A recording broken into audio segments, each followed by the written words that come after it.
오늘 주신 하나님 말씀은 요한복음 7장 1절에서 13절까지의 말씀입니다. 한 절씩 교독하시겠습니다. 이후에 예수께서 갈릴리에서 다니시고 유대에서 다니려 아니하심은 유대인들이 죽이려 함이라라. 유대인의 명절인 초막절이 가까운지라. 그 형제들이 예수께 이르되 당신의 행하는 일을 제자들도 보게 예결을 떠나 유대로 가소서. 스스로 나타나기를 구하면서 묻혀서 일하는 사람이 없나니 이 일을 행하려 하거든 자신을 세상에 나타내소서 하니, 이는 그 형제들이여라도 예수를 믿지 아니함이로라. 예수께서 가라사대 내 때는 아직 이르지 아니하였거니와 너희 때는 늘 준비되어 있느냐. 세상이 너희를 미워하지 못하되 나를 미워하나니 이는 내가 세상의 행사를 악하다 증거함이라.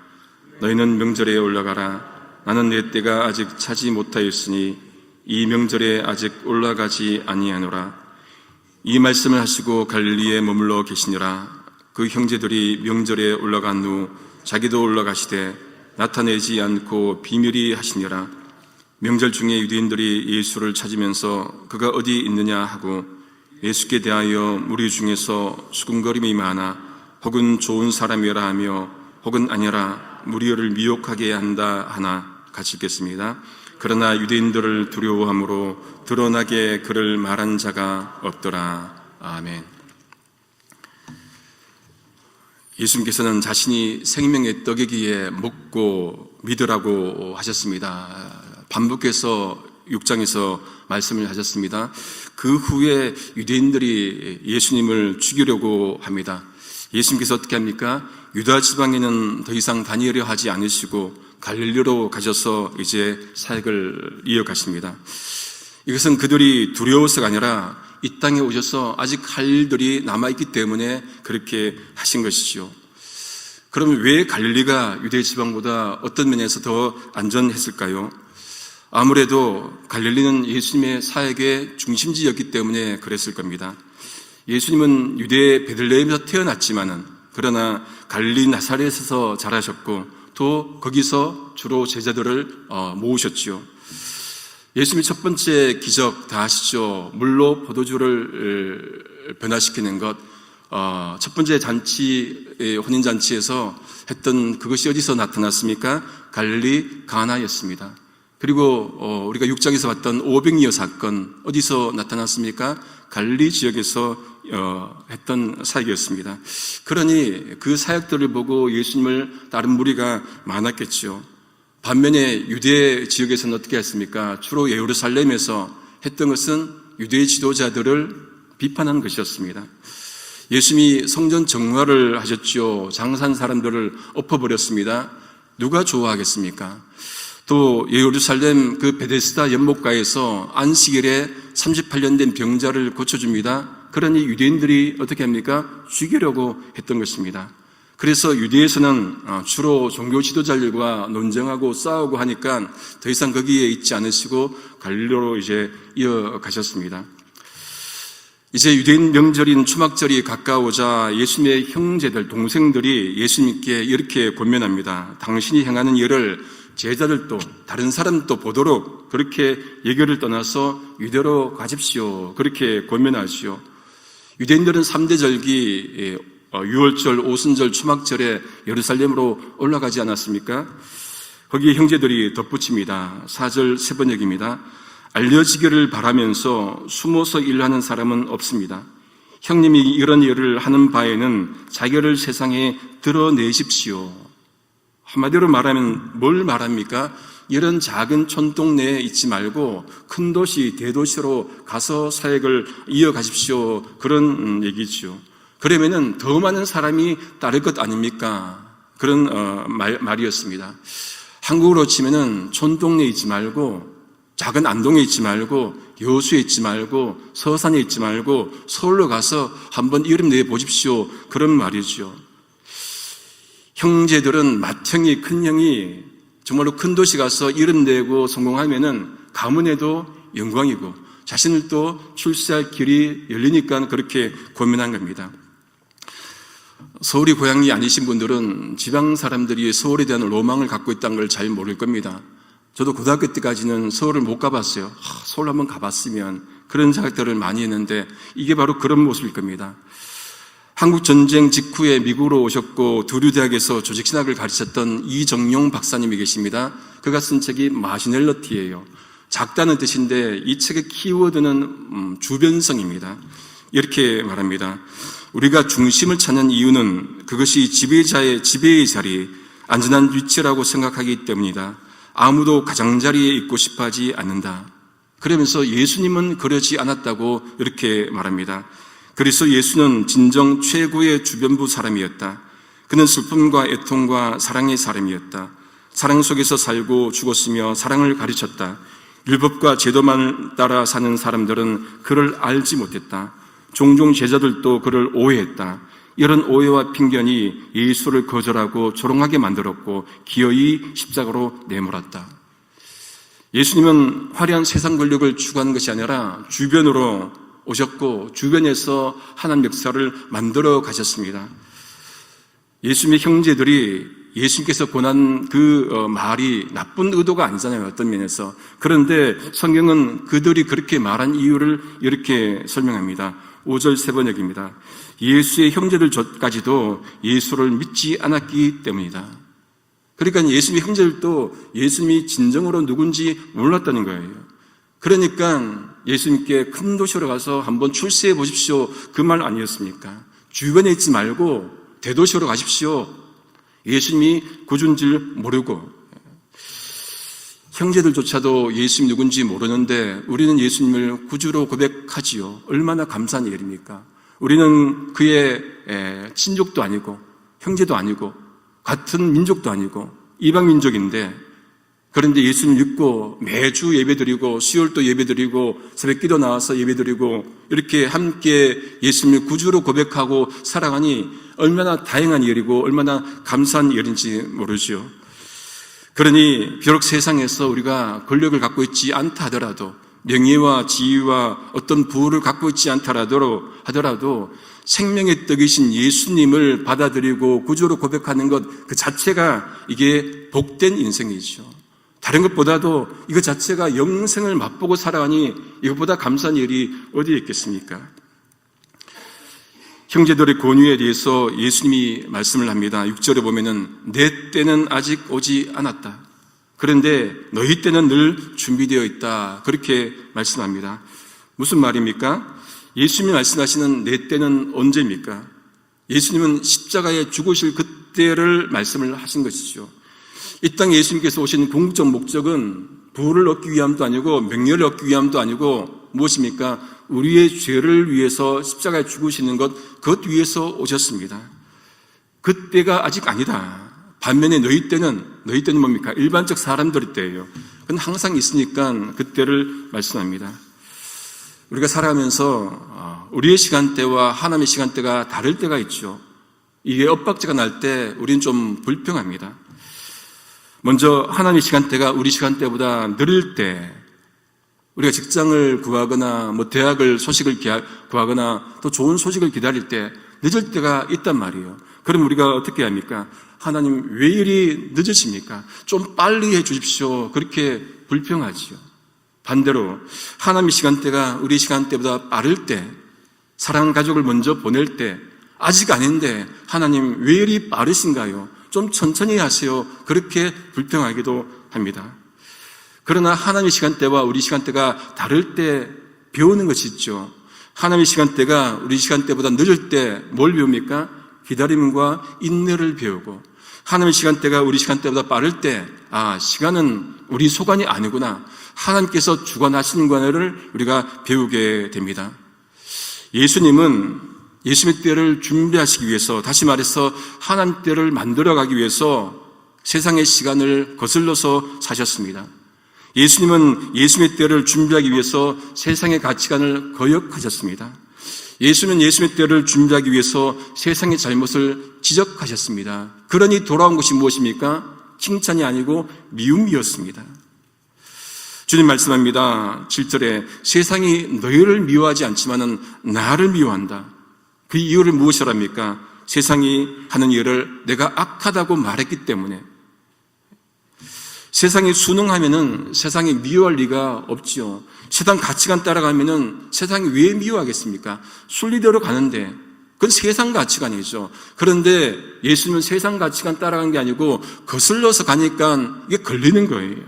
세상을 악하다고 하는데 누가 좋아하겠습니까? 어느 세상이 좋아하겠습니까? 예수님은 종교 지도자들을 비판하셨습니다. 누가복음 11장 39절입니다. 주께서 이르시되 너희 바리새인은 지금 잔과 대접의 겉은 깨끗이 하나 너희 속에는 탐욕과 악독이 가득하도다.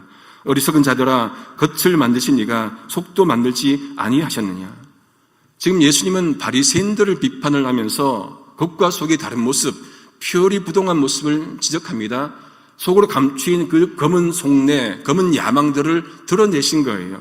그러니 좋아할 리가 없지요. 주님은 악한 세상을 그냥 보고만 계시지 않으셨습니다. 침묵만 지키지 않으셨습니다. 악하기 악하다고 말씀하셨습니다. 미움 당할 것을 아심에도 불구하고 말씀하셨습니다. 목숨이 위태로운 것을 아심에도 불구하고 지적하셨습니다. 입 열어서 말씀하신 것이죠. 왜 그렇습니까? 그것이 하나님이 창조하신 세상 질서를 바르게 잡는 거라고 여겼기 때문에 그렇게 하신 것이죠. 불편해도 힘들어도 나에게 돌아오는 것이 없다 하더라도 잘못된 것이 있으면 바르게 잡아가는 것이 예수님의 사역이었습니다. 여러분, 어둠이 짙다고 어둠이 내려온다고 태양이 안 떠오르나요? 떠오르죠. 캄캄하다고 가로등 조명이 밝지 않나요? 밝지요. 어두울수록 빛은 더 분명하고 어두울수록 빛은 더 선명합니다. 우리의 주님께서 이 땅에 사셨던 그 인생처럼 우리가 정말로 주님을 고백하고 살아간다면 우리도 어떻게 살아야 됩니까? 분명하게, 선명하게 그렇게 살아야겠죠. 흔히 어르신들이 옛날에 그런 말씀 많이 하시더라고요. 물에 물 탄 듯, 술에 투산 듯 그렇게 살지 말고 분명하게, 선명하게 아닌 것은 아니고 맞는 것은 맞고 맞다면 존재를 걸고 살아야 되는 게 우리 그리스도인들의 삶이야겠지요. 예수님께서 형제들에게 이렇게 8절에 너희는 명절에 올라가라.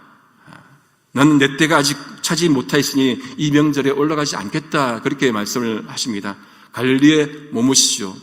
그런데 곧바로 여기까지는 좋은데 어떻게 합니까? 예루살렘으로 올라가지 않겠다 하신 예수님께서 이제 형제들이 명절에 올라간 후에 아무도 모르게 비밀리 올라가십니다.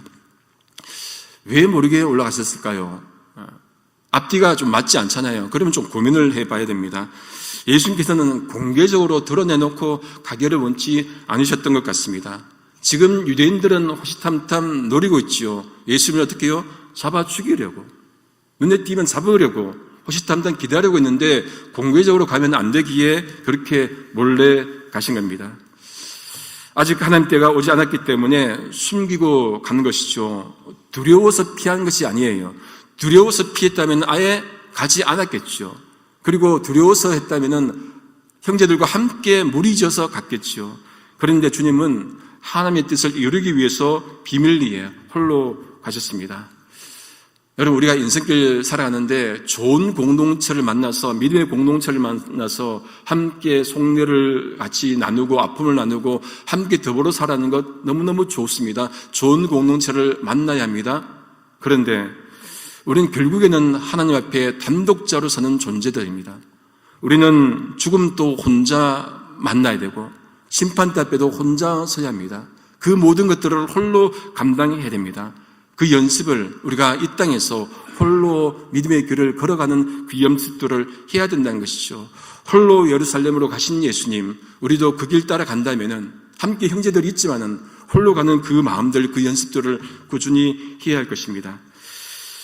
이제 아니나 다를까 유대인들이 명절 중에 어떻게 합니까? 예수님을 찾습니다. 그가 어디에 있느냐? 왜 예수님을 찾았을까요? 한편으로는 예수님에 대한 소문을 들었기 때문에 그 소문이 맞는지도 한번 보고 싶었을 겁니다. 500리에도 일으켰죠. 물로 포도주를 만드셨죠. 그 기적들을 보고 싶었을 겁니다. 또 한편 어떻습니까? 예수님을 잡아서 죽이고자 했던 사람들도 있었겠지요. 숨거리는 그들이 예수님에 대해서 두 가지 반응을 합니다. 예수님을 좋은 사람으로 보고 어떤 사람들은, 또 다른 사람들은 미혹하는 사람으로 그렇게 보기도 합니다. 둘 다 무엇으로 봅니까? 사람으로 본 것이죠. 둘 다 구주로 본 것이 아닙니다. 좋든 나쁘든 사람으로 본 것은 그들의 한계겠죠. 그러나 요한은 유대인들이 무서워서 예수님에 대해서 드러내놓고 말한 사람이 없었다, 그렇게 말합니다. 왜? 불이익을 당하니까 그렇게 못한 것이지요. 사도행전 4장에 보면은 베드로와 요한이 예수 안에 부활이 있다고 그렇게 선포를 하지 않습니까? 그랬더니 당시의 제사장들 그리고 성전 맡은 자 사두개인들이 어떻게 합니까? 그들을 잡아서는 옥에 가둡니다. 공회에 세워버립니다. 그리고는 어떻게 그들에게 경고합니까? 종교 지도자들이 베드로와 요한에게 예수의 이름으로 말하지도 말고 가르치지도 말라 경고하시오. 그때 예수님께서 이렇게 말씀합니다. 사도행전 4장 19절 20절에 하나님 앞에서 너희 말을 듣는 것이 하나님의 말씀 듣는 것보다 옳은가 판단하라. 우리는 보고 들은 것을 말하지 아니할 수 없다. 제가 정말로 좋아하는 말씀입니다. 너희 말을 듣는 것이 하나님의 말씀 듣는 것보다 옳은가 판단해봐라. 정말로 그게 옳은가 아니라는 거죠. 나는 보고 들었기 때문에 말하지 않을 수 없다. 목숨 걸고 그렇게 선포하는 것입니다.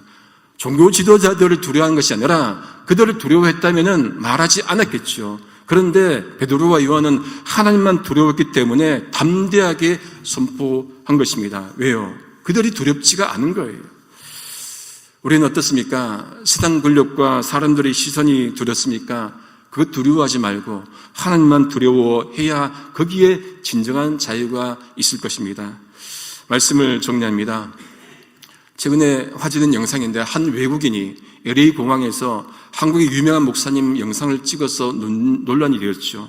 여러 명의 수행원들이 막 옵니다. 누가 오는지 이 사람이 신기해갖고 찍은 거예요. 그러면서 찍으면서 막 영상에 담습니다. 이 사람이 누구지? 어느 나라 대통령인가? 왜 이렇게 사람들이 많이 와서 이렇게 영접하지? 막 그렇게 합니다. 누군지는 말씀드리지 않겠습니다. 우리 주님 이 땅에 오실 때 주변인으로 오셨지요. 영광을 얻기보다 고난받으셨습니다. 그렇다면은 변질된 기독교를 회복하는 길은 잘못된 성공주의에서 벗어나서 주님께서 이 땅에 오셔서 보여주신 그 십자가의 본질을 추구하는 것밖에는 없을 겁니다. 그 마음 가지고 그 생각 가지고 세상의 때가 아닌 하나님 때를 우리가 준비하면서 그때가 오면은 전폭적으로 순종하고 십자가를 가시는 그 주님을 일상에서 우리가 바르게 믿으며 바르게 순종하며 살아갈 수 있는 우리 모두 될 수 있기를 성부, 성자, 성령이신 삼일체 하나님 이름으로 소망합니다. 기도하시겠습니다. 하나님, 우리가 주님을 믿고 살아간다 하더라도 하면서도 연약하고 부족하기에 우리의 마음이, 우리의 삶이 중심을 잡지 못하고 본질을 추구하지 못하고 살아갈 때가 많습니다. 죄를 불쌍히 여겨 주옵소서. 하나님, 우리가 예수님을 그리스도로 고백하며 살아가는 이유가 무엇인지 다시 한번 돌아보는 시간 되게 하여 주옵소서. 우리의 욕망과 우리의 뜻을 이루기 위해 주님 믿고 따르지 않게 하시고 하나님의 뜻을 이루어가기 위해서 주님 믿고 따를 수 있도록 성령께서 저희를 날마다 인도해 주옵소서. 우리 지금 십자가를 걸어가신 사순절을 보내면서 다시금 우리 위에 지키신 주님의 살과 피를 묵상하는 시간이 되게 인도하여 주옵소서. 예수님의 이름으로 기도드립니다. 아멘.